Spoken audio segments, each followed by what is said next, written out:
இப்போ இந்த வாழ்க்கையில் 6 யுகங்களை கடந்து 7வதாக கலியுகத்திலே வாழ்ந்து கொண்டிருக்கிறோம். அதாவது இதற்கு முந்தைய யுகங்கள் என்ன அப்படின்னு பார்த்தீங்கன்னா, முதலாவது யுகமாக நீடிய யுகம், அடுத்ததாக நெடிய யுகம், சதுர யுகம், கிரேதா யுகம், துவாபர யுகம், இப்படி 6 யுகங்களை கடந்து நாம் இப்போ 7வதாக கலியுகத்திலே வாழ்ந்து கொண்டிருக்கிறோம். கலி யுகம் அப்படின்னு பெயர் வந்திருக்குன்னா அதுக்கு என்ன அர்த்தம்னா, களி நிறைந்த உலகம். களி என்ன அப்படின்னா என்ன? களின்னா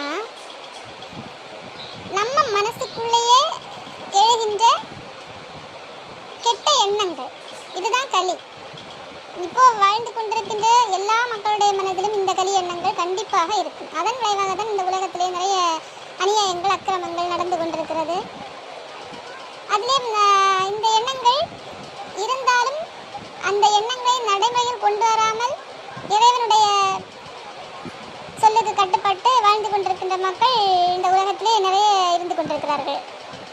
அவர்கள் இந்த தீய செயல்கள் வந்தாலும் அதை நடைமுறையில் கொண்டு வர மாட்டார்கள். உடனடியாக இது தவறான செயல் அப்படின்னு புரிந்து கொண்டு அதை செயல் வடிவத்தில் கொண்டு வர மாட்டார்கள்.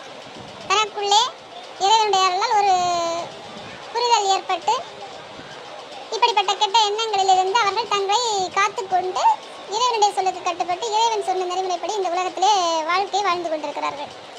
ஆனால் இன்னும் ஒரு சாரார் அப்படி இருப்பார்கள். அவர்களுக்கு இறை நம்பிக்கை கிடையாது. அவர்களுடைய மனதிலே இந்த களி எண்ணங்கள் அதிகமாக இருக்கும். அவர்களுடைய உள் மனதில் இது தவறு என்ற ஒரு புரிதலும் வராது. அதை அவர்கள் உணர்ந்து கொள்ளாமல் அந்த மனதில் என்ன தோன்றுகிறதோ, கெட்ட எண்ணம் தோன்றுகிறதோ, அதுதான் வாழ்க்கை, இப்படி நம்ம செஞ்சால் நம்மளால் வாழ முடியும் அப்படின்னு உள்ள அந்த அறியாமையால் அந்த கெட்ட எண்ணங்கள் வரும்போது அதை அப்படியே நடைமுறைப்படுத்தி தனக்கும் துன்பம் ஏற்படுத்தி மற்றவர்களுக்கும் துன்பம் ஏற்படுத்தி அவர்கள் வாழ்க்கை வாழ்ந்து கொண்டிருக்கிறார்கள். இப்படிப்பட்ட மக்கள் இந்த உலகத்திலே நிறைய இருந்து கொண்டிருப்பதனால தான் உலகம் நமக்கு ஒரு பொல்லாத உலகமாக, பயம் நிறைந்த ஒரு உலகமாக, நல்லவர்கள் வாழ்வதற்கு பயப்படுகின்ற ஒரு உலகமாக நமக்கு தெரிந்து கொண்டிருக்கிறது. காரணம் உலகத்தின் மீது தவறு கிடையாது. உலகத்தில் இருக்கக்கூடிய மக்களின் மனங்களிலே இருக்கக்கூடிய அந்த களி எண்ணங்களினால் ஏற்படக்கூடிய அந்த செயல்களை கண்டுதான் நாம் பயப்படுகிறோம். வேற எதை கண்டு நம்ம பயப்படுறதில்லை. அதனால இந்த களி என்கிற அந்த எண்ணங்கள் மக்கள் மனசுல இருக்குது. அதை அழிக்கணும். அதை அழிக்கிறதுக்கு தான் இந்த கலியுகத்தில் நாராயணர் ஐயா வைகுண்டராக அவதரித்து இந்த களியை அழிப்பதற்காகவே அவர் அந்த ஐயா வைகுண்டர் அவதாரம் எடுத்து வந்திருக்கிறார்.